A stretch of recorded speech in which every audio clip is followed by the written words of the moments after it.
What's up, Dodger fans? Ryan here with the LA Sports Brotherhood, and the greatest month of sports has arrived. That's right, playoff baseball is finally upon us, along with the intense and stomach-locking anxiety that comes with it as fans. Before our playoff enemy is set in stone, I not only wanted to take a look at the path the Dodgers will have to travel to take back World Series glory, but I also wanted to highlight a few factors that will end up defining our success in the postseason. First, let's look at the schedule. The Dodgers are the one seed not just in the National League, but in all of the majors.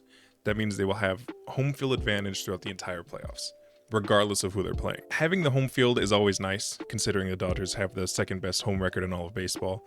But this becomes more important because the team with the best home record in all of baseball was the Phillies, who is, in my opinion, likely going to be our NLCS opponent. But that's getting ahead of ourselves. Currently, we're looking at a matchup between either the Padres or the Braves, the two teams that I will say, with relative confidence, are the Dodgers' current most prominent rivals. Obviously, I will always hate the Giants till the day I die. But right now, hating the Giants kind of feels like hating a dog with a terminal illness.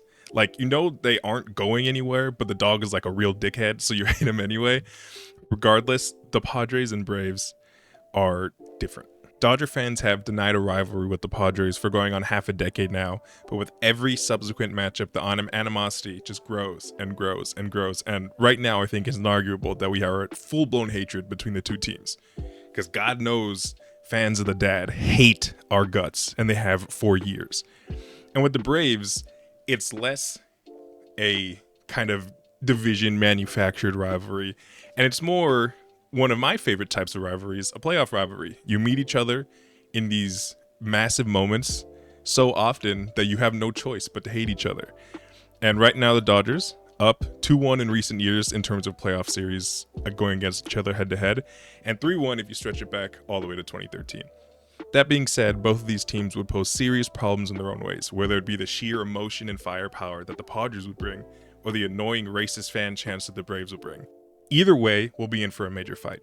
Now, I won't get into the next rounds because my brother and I will be detailing every matchup specifically, especially because that'd be too much speculation thinking about the Mets or the Braves or the Phillies right now, so we'll do that in a separate video. But just in general, like I said earlier, I think the Phillies will eventually be the team to make it to the CS, and on the other side of the bracket, the American League is a shit show. Personally, I don't think any of those teams are that great. I do think a National League team wins. Regardless, I'm hoping it's the Dodgers, obviously, but yeah, the AL is not my biggest concern right now.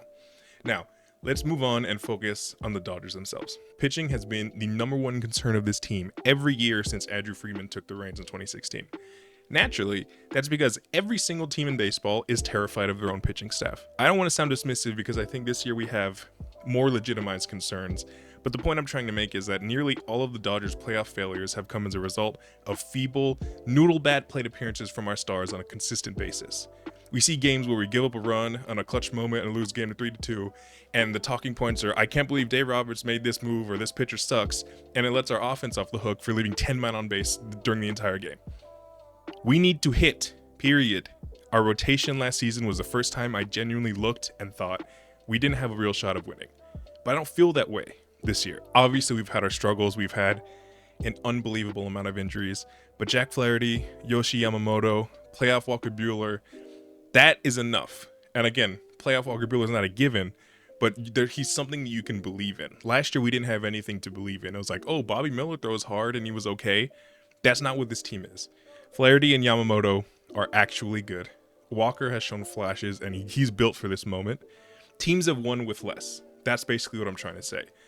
The reason I believe the way that I do is because this team has seriously augmented our lineup from last year to this year. Instead of David Peralta, Jason Hayward, James Outman, we have Teoscar Hernandez, Tommy Edman, and Gavin Lux. Oh, also Shohei. We have Shohei Ohtani. Like, this is a lineup that's built to destroy pitching staffs. And we saw it when we finally got healthy when Muncy and Tommy came. Well, Muncy came back, Tommy Edman came into the lineup. Gavin Lux, he's even in his downswings, he's clutch. Shohei, Teoscar, they've been here all year. I think this is a team that can do it. They just have to actually go and do it. So with that being said, that's what the general outline for this playoffs is going to look like. Like I mentioned before, Matthew and I, my brother, are going to be going deep in depth into the actual playoffs when they're materialized. Frankly, I'm recording this Tuesday night, the day of the first wildcard games, It looks like the Padres are going to handle the Braves pretty easily. I think that's what we all expect as Dodger fans. But regardless, whoever the matchup is, we will be getting into it. We really appreciate you guys tuning in. Hope you guys enjoy the stuff we're putting out. We love doing videos like this. So yeah, thank you all so much for watching. Go Dodgers.